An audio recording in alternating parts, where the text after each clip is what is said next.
Dear student, आज अपन जो रक्त समूह है, ब्लड ग्रुप है, उसका अध्ययन करेंगे। ब्लड ग्रुप का खोजकर्ता जो वैज्ञानिक था वो पॉल लैंडस्टीनर था। पॉल लैंडस्टीनर ने बताया कि रक्त समूह 4 प्रकार के होते हैं। रक्त समूह 4 प्रकार के होते हैं, ए बी और ओ। 4 प्रकार के रक्त समूह पाए जाते हैं। अब जो इनके रक्त समूह के वर्गीकरण का मुख्य आधार था वो था प्रतिजन। जैसा प्रतिजन होता है उसके अकॉर्डिंग ही रक्त समूह होता है। प्रतिजन है वो आरबीसी की जो प्लाज्मा कणिकाएं हैं, आरबीसी जो प्लाज्मा कणिकाएं हैं उसकी प्लाज्मा सतह पर पाए जाते हैं, यानी प्लाज्मा मेम्ब्रेन पर पाए जाते हैं। तो प्रतिजन होते हैं, उसको अंग्रेजी के बड़े अक्षरों में दर्शाया जाता है। सबसे पहले तो आपको पूछा जाएगा एंटीजन्स, जो प्रतिजन्स हैं, जो एंटीजन्स हैं, ये एंटीजन कहाँ पाए जाते हैं? रक्ताणु की सतह पर। जो रक्ताणु है उसकी सतह पर उपस्थित होते हैं। एंटीजन 2 प्रकार के होते हैं, एंटीजन ए और एंटीजन बी। एंटीजन ए और एंटीजन बी, इसको अंग्रेजी के बड़े अक्षरों में दर्शाया जाता है। यदि किसी का रक्त समूह ए है तो उसमें एंटीजन होगा ए। यदि किसी का रक्त समूह बी है तो उसमें एंटीजन होगा बी। और किसी का रक्त समूह ए बी है तो उसमें एंटीजन होगा ए बी। और ओ मतलब 0, इसका मतलब उसमें एंटीजन नहीं होगा। हाँ, तो अपन ये रक्त समूह पढ़ रहे हैं। रक्त समूह का वर्गीकरण का जो मेन आधार है कि वर्गीकरण किस आधार पर किया गया है, वर्गीकरण का मुख्य आधार है एंटीजन। जैसा एंटीजन होता है वैसा ही अपन कहते हैं कि रक्त समूह होगा। एंटीजन कहाँ पाए जाते हैं? रक्ताणु की सतह पर। जो रक्ताणु है जिसको अपन आरबीसी कहते हैं उसकी प्लाज्मा मेम्ब्रेन में पाए जाते हैं। ये जैसे आरबीसी है उसकी सतह पर अपन कहेंगे ये एंटीजन है। एंटीजन एक प्रकार का ग्लाइकोप्रोटीन होता है। एंटीजन एक प्रकार का ग्लाइकोप्रोटीन होता है। एंटीजन 2 प्रकार के होते हैं, एक का नाम होता है एंटीजन ए और एक का नाम होता है एंटीजन बी। जैसे मैंने कहा था रक्त समूह ए है तो उसमें एंटीजन कौन सा होगा? ए। रक्त समूह बी है तो उसमें एंटीजन कौन सा होगा? बी। रक्त समूह ए बी है तो उसमें एंटीजन कौन सा होगा? A B. और रक्त समूह ओ या 0 है, इसका मतलब उसमें एंटीजन नहीं होगा। ये चीज़ आपको ध्यान रखनी। ओ भी कहते हैं इसको। इस प्रकार जैसा एंटीजन होता है वैसा ही रक्त समूह होता है। अब दूसरा सवाल ये आता है कि इसी प्रकार से एंटीजन के अपोजिट होती है एंटीबॉडीज। एंटीबॉडीज, ये एंटीबॉडीज होती हैं, ये पाई जाती है प्लाज्मा में। कहाँ पाई जाती हैं? प्लाज्मा के अंदर पाई जाती हैं। यदि रक्त समूह ए है, मान लो रक्त समूह ए है, तो अपन कहेंगे उसके अंदर एंटीबॉडी कौन सी होगी? बी। यदि रक्त समूह बी है तो उसमें एंटीबॉडी कौन सी होगी? ए। और यदि रक्त समूह ए बी है तो उसमें एंटीबॉडी नहीं होगी, और ओ है तो उसमें एंटीबॉडी ए बी होगी। तो ये आपको टेबल याद रखनी है कि जैसा रक्त समूह होता है, जैसा रक्त समूह, इस प्रकार अपन एक टेबल बनाते हैं। सबसे पहले अपन लिखते हैं रक्त समूह, ब्लड ग्रुप्स, फिर अपन लिखते हैं एंटीजन, और फिर लिखते हैं अपन एंटीबॉडी। अपन ने देखा कि यदि रक्त समूह ए है, यदि रक्त समूह ए है तो उसके अंदर एंटीजन हो गई ए और एंटीबॉडी होगी स्मॉल बी, ठीक है। और यदि रक्त समूह बी है, और यदि रक्त समूह बी है तो उसमें एंटीजन होगा बी, और एंटीजन होगा वो बी होगा, तो एंटीबॉडी कौन सी होगी? ए होगी। यदि रक्त समूह ए बी है तो उसमें एंटीजन ए बी होगा और एंटीबॉडी उसमें एब्सेंट होगी।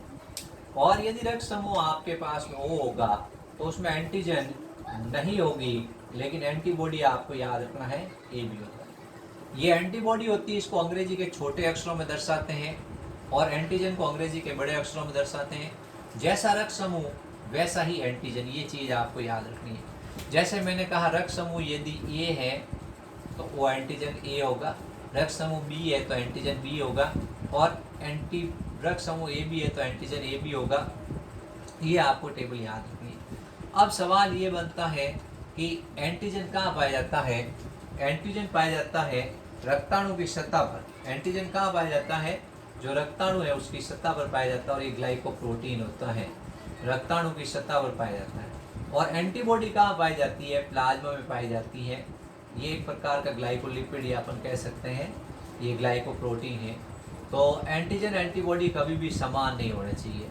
अब अपन कहते हैं कि जो रक्त देता है, जो व्यक्ति रक्त देता है उसको तो अपन कहते हैं दाता यानी डोनर, और जो व्यक्ति रक्त ग्रहण करता है उसको अपन कहते हैं ग्राही। क्या कहते हैं? ग्राही के नाम से जानते हैं। जो व्यक्ति रक्त देता है उसको कहते हैं दाता और जो व्यक्ति ग्रहण करता है उसको कहते हैं ग्राही। इस प्रकार आपको बताना है, जो देता है उसको कहते हैं दाता और जो ग्रहण करता है उसको कहते हैं ग्राही। एक फॉर्मूला कहता है कि जो व्यक्ति दाता है उसका तो देखना है आपको एंटीजन, और जो ग्राही है उसकी देखनी है एंटीबॉडी। एंटीजन और एंटीबॉडी कभी भी समान नहीं होने चाहिए। जैसे एंटीजन है ए, तो एंटीबॉडी कभी भी ए नहीं होनी चाहिए। यदि ये होगी तो रक्त का समूहन हो जाएगा। रक्त का क्या हो जाएगा? समूहन, और उस व्यक्ति की मृत्यु हो जाएगी। अगर मान लो जैसे एंटीजन ए है और एंटीबॉडी ए है तो उस व्यक्ति को कभी भी रक्त नहीं देना चाहिए। यानी एंटीजन और एंटीबॉडी कभी समान नहीं होना चाहिए। अब अपन मान लो देखते हैं कि ए व्यक्ति है, वो क्या ए को ब्लड दे सकता है? तो आप इसका आंसर कैसे निकालोगे? जो ए व्यक्ति है उसका अपन देखेंगे कि उसके अंदर एंटीजन कौन सा है? एंटीजन ए है। और ए के अंदर एंटीबॉडी कौन सी है? ए के अंदर एंटीबॉडी है बी। तो ए और बी समान नहीं है, इसका मतलब ये रक्त इसको दे सकता है। क्या ए वाला बी को रक्त दे सकता है? ए है दाता, दाता के अंदर एंटीजन है ए और ग्राही बी है, उसमें एंटीबॉडी है आपके ए। तो ए और ए समान हो गई, तो ए वाला बी को रक्त कभी भी नहीं दे सकता है, क्योंकि रक्त का समूहन हो जाएगा, रक्त का ए ग्लूटिनेशन हो जाएगा, उस व्यक्ति की मृत्यु हो जाएगी। क्या ए वाला ओ को रक्त दे सकता है? दाता कौन है? ए। तो एंटीजन देखेंगे इसकी, एंटीजन क्या होगी? ए। ओ है तो ओ की एंटीबॉडी देखेंगे, ओ की एंटीबॉडी होती है, आप जानते ही हो, ए बी। ठीक है, ए से ए कट जाएगा और ए वाला ओ को रक्त नहीं दे पाएगा। क्या ए वाला ए बी को रक्त दे सकता है? तो एंटीजन इसके अंदर देखेंगे ए, इसके अंदर एंटीबॉडी देखेंगे, इसमें एंटीबॉडीज है नहीं, तो अपन कहेंगे ये इसको दे सकता है। तो ए रक्त समूह वाला व्यक्ति सिर्फ किसको दे सकता है? ए और ए बी को। ठीक है, ए वाला किसको नहीं दे सकता है? बी को नहीं दे सकता है और ओ को नहीं दे सकता। इन दो को ये रक्त नहीं दे सकता है और इनको ये रक्त दे सकता है। इस प्रकार आपको एक फॉर्मूला याद रखना है, जो व्यक्ति देता है उसको कहते हैं दाता। अब सवाल आता है कि सर्वात्रिक दाता कौन है? सर्वात्रिक दाता आपको बताना है कि जो सबको रक्त दे सकता है वो है ओ। क्यों है? क्योंकि इसके पास में एंटीजन नहीं है। क्योंकि इसके पास में क्या नहीं है? एंटीजन नहीं है। ओ वाला किसी को रक्त देगा तो एंटीजन जाएंगे ही नहीं। जब एंटीजन जाएंगे नहीं तो उसके खिलाफ एंटीबॉडीज बनेगी नहीं, और एंटीबॉडीज बनेगी नहीं तो वो हर किसी को क्या कर सकता है? रक्त दे सकता है। तो आपसे पूछा जाएगा सर्वाधिक दाता कौन है, तो आप बताओगे वो रक्त समूह सर्वाधिक दाता है। क्यों है? क्योंकि वो हर किसी को रक्त दे सकता है। क्यों दे सकता है? उसमें एंटीजन नहीं है। फिर उसके बाद ए बी है, वो सर्वाधिक ग्राही है। क्या है? सर्वाधिक ग्राही। अब ए बी सर्वाधिक ग्राही क्यों है? क्योंकि आपको इसका सीधा सा आंसर बताना है कि इसके अंदर किसी प्रकार की कोई एंटीबॉडीज नहीं है। जब एंटीबॉडीज नहीं है तो इसको हर कोई दे देता है रक्त। ए भी दे देता है, बी भी दे देता है, ए बी भी दे देता है और ओ भी दे देता है। यानी इसको हर कोई दे सकता है, क्योंकि इसके पास सुरक्षा नहीं है, एंटीबॉडीज नहीं है, तो ये इसको हर कोई आके रक्त दे देता है। तो ये दो सवाल इम्पोर्टेंट बनते हैं कि जो रक्त देता है उसका क्या देखना है? उसका आपको एंटीजन देखना है। जैसे ये सर्वाधिक दाता है, उसका नाम ओ क्यों है? क्योंकि उसके पास एंटीजन नहीं है, वो हर किसी को रक्त दे सकता है, उसके खिलाफ एंटीबॉडीज बनेगी नहीं। जबकि ये भी सर्वाधिक ग्राही क्यों है? क्योंकि उसके अंदर एंटीबॉडीज एब्सेंट है। क्या है? एंटीबॉडीज एब्सेंट है, इसलिए हर कोई ब्लड उसको दे सकता है। अब एक सीधा सवाल पूछ लिया आप लोगों से कि कौन किसको ब्लड दे सकता है, तो आपको बताना है कि एक फॉर्मूला बेस्ड क्वेश्चन, कौन किसको रक्त दे सकता है, तो आपको एक सीधा से याद रखना है, दाता का एंटीजन और ग्राही की एंटीबॉडी, दाता का एंटीजन और जो ग्राही है उसकी एंटीबॉडी कभी भी सेम नहीं होनी चाहिए। एक ही चीज़ याद रखनी है आपको, जैसे ए रक्त समूह है, बी रक्त समूह है, ए बी रक्त समूह है, ओ रक्त समूह, इसके अंदर एंटीजन कौन सा है, ए बी और नहीं, इसके अंदर एंटीबॉडी कौन सी, स्मॉल बी, स्मॉल ए, इसके अंदर नहीं है, इसके अंदर ए बी। ठीक है, ये हो गया रक्त समूह, ये हो गया एंटीजन और ये हो गया एंटीबॉडी।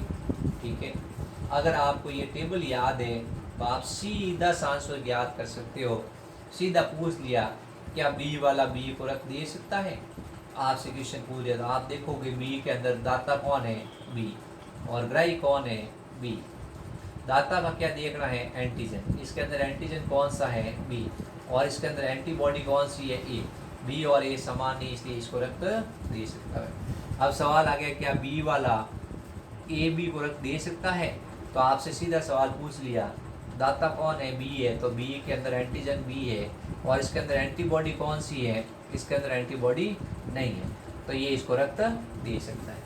क्या बी वाला ओ को रक्त दे सकता है, तो बी के अंदर एंटीजन क्या है, बी, और इसके अंदर एंटीबॉडी क्या है, ए बी, तो बी से बी का उच्चन हो जाएगा, यानी एंटीजन और एंटीबॉडी समान हो जाएंगे और रक्त का समूहन हो जाएगा, और रक्त का समूहन होते ही व्यक्ति की मृत्यु हो जाएगी।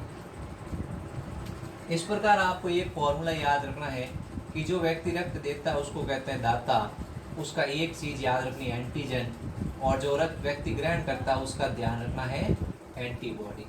ये कभी भी सेम नहीं होने चाहिए। ग्राही का देखोगे एंटीबॉडी। अब सवाल आया कि ओ वाला क्या ए को रक्त दे सकता है, तो ओ के अंदर आपको पता है एंटीजन कौन सा होता है, इसके अंदर कोई एंटीजन नहीं हो सकता है। इसके अंदर एंटीबॉडी कौन सी है, बी है, तो ये इसको रक्त दे सकता है। क्या ओ वाला बी को रक्त दे सकता है, इसके अंदर एंटीजन नहीं है, तो ये इसके अंदर जैसे ए है तो ये रक्त दे सकता है। क्या ओ वाला ए बी को रक्त दे सकता है, तो इसके अंदर एंटीजन नहीं है, इसके अंदर एंटीबॉडी है, आपके सामने नहीं है, ये इसको दे सकता है। क्या ओ वाला ओ को दे सकता है, इसके अंदर एंटीजन है एब्सेंट और एंटीबॉडी इसके अंदर ए बी है। इस प्रकार अपन कहेंगे कि इसको रक्त दे सकता है। तो ओ वाला सबको रक्त दे सकता है। क्यों दे सकता है, उसमें एंटीजन एब्सेंट है। क्या है, एंटीजन एब्सेंट है। इसी प्रकार एक सवाल पूछा जाता है कि भाई अपन कौन सा व्यक्ति है जो सबसे रक्त ग्रहण कर सकता है। इस प्रकार आपको ये फॉर्मूला बेस्ड क्वेश्चन हो गया कि जो रक्त देता है उसका तो क्या ध्यान रखना है, एंटीजन, और जो रक्त ग्रहण करता है उसका क्या ध्यान रखना है, एंटीबॉडी। अब मान लो पूछा क्या ए बी है, वो ए को रक्त दे सकता है, ए बी के अंदर एंटीजन क्या है, ए बी, और इसके अंदर एंटीबॉडी क्या है, स्मॉल बी, तो बी से बी कट जाएगा और ये इसको रक्त नहीं दे सकता। क्या ए बी वाला है वो बी को रक्त दे सकता है, इसके अंदर एंटीजन ए बी और एंटीबॉडी क्या है, ए, तो ए से ए कट जाएगा और रक्त का समूह होगा और ये इसको रक्त नहीं दे सकता। क्या ए बी वाला ए बी को रक्त दे सकता है, तो इसके अंदर एंटीजन है ए बी और एंटीबॉडी इसके अंदर एब्सेंट है, तो इसको दे सकता है। क्या ए बी वाला ओ को रक्त दे सकता है, तो आपको बताना ए बी के अंदर एंटीजन ए बी है और इसके अंदर एंटीबॉडी ए बी है, तो ये इसको रक्त नहीं दे सकता है। तो ए बी वाला केवल किसको रक्त दे सकता है, ए बी को रक्त दे सकता है, बाकी किसी को रक्त नहीं दे सकता है। तो सवाल आएगा ए बी वाला किसको रक्त दे सकता है, केवल ए बी को। किसको दे सकता है, केवल ए बी को दे सकता है। ठीक है, तो अपन समझ गए कि रक्त समूह की वंश रक्त समूह किस प्रकार से निर्धारित किया गया था। एक साइंटिस्ट था पॉल लैंडिस ने, उसने रक्त समूह की खोज की थी।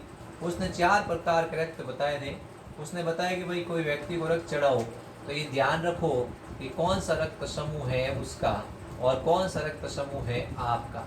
ये कभी भी समान नहीं होने चाहिए। जैसे आपको ध्यान रखना है कि रक्त समूह मान लो ए वाला है, उसको आप किस करेक्ट चढ़ाओगे तो आपको एंटीजन और एंटीबॉडीज मिला के अच्छी तरह देख के फिर रक्त समूह का निर्धारण करना है। थैंक यू बच्चों, please like and subscribe my channel.